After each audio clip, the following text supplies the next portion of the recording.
नमस्कार बंधुरा तंत्रगुरु my channel पक्ष থেকে নতুন একটি ভিডিও নিয়ে হাজির হলাম। আজকের ভিডিওর মাধ্যমে বলবো বান প্রাণীর মন্ত্র কথা। এই বান প্রাণীর মন্ত্র কোথায় কি কাজে লাগে সেই সম্বন্ধে দু একটা কথা বলবো এবং মন্ত্রের কথা বলবো। যদি আপনার শরীরে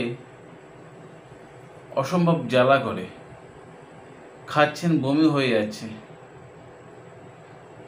পেটের মধ্যে সবসময় ব্যথা লাগছে, তাহলে আপনি ভাববেন আপনার ওপর কোনো অশুভ শক্তির প্রভাব আছে বা বানের প্রভাব আছে।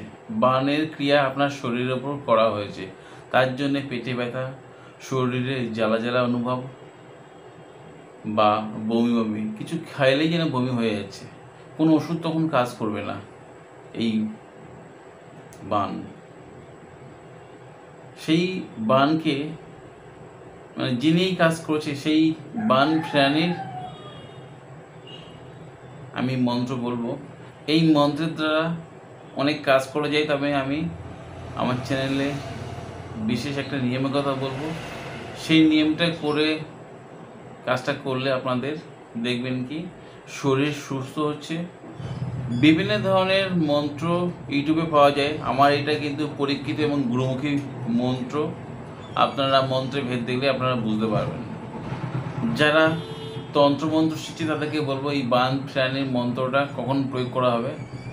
কোনো কিছু কাটান মন্ত্র করার পরে এই প্রাণী মন্ত্র করে দিলে দেখবে কি তার ওপর প্রভাবটা রয়ে গেছে, মানে বারবার আর কাজ করতে হবে না। না হলে হবে কি বারবার আপনার কাটান ক্রিয়া করতে হতে পারে।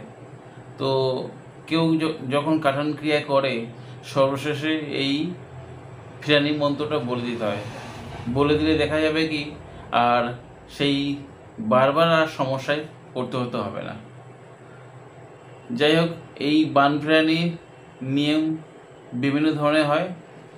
আমি দুটো নিয়মের কথা বলবো। প্রথম হচ্ছে কি, যে ব্যক্তির ওপর বান প্রয়োগ করা হয়েছে এই মন্ত্র 7 বার বা 9 বার পরে কোনো জলের ওপর সেই জল খাওয়াতে হবে এবং সেই জল স্নান করাতে হবে। আর একটা কথা হচ্ছে কি, একটা পাতিলেবুর ওপর এই মন্ত্র 7 বার পরে পা থেকে মাথা পর্যন্ত উল্টোভাবে ঘুরিয়ে এটা কোনো অসুস্থ গাছের গোড়ায় পুঁতে দিতে হবে।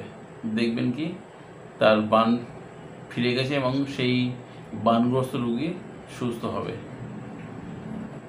এই বান প্রাণীর মন্ত্র এতটাই প্রভাব আপনারা ক্রিয়া করলে বুঝতে পারবেন। আপনার ঘরে বসে যখন ক্রিয়া করবেন তখন নিজের গুরু মন্ত্র বা ইষ্টমন্ত্র জপ করার পরে এই কাজগুলো করবেন। সকালবেলার দিকে করলে ভালো হয়, শনিবার মঙ্গলবার দিন। আমি মন্ত্রটা ভিডিও শেষে লিখে দিচ্ছি, দেখে নেবেন। আপনার যদি এই ভিডিও উপকারে আসে আপনার বন্ধু বান্ধব বা আত্মীয় স্বজনদের সাথে দিতে ভুলবেন না। আজ বন্ধুরা এই পর্যন্ত, দেখা হবে আগামী পর্বে। ততক্ষণ সবাই সুস্থ থাকুন, ভালো থাকুন। জয় মা তারা, জয় মা কামাখ্যা, জয় মা। নমস্কার বন্ধুরা।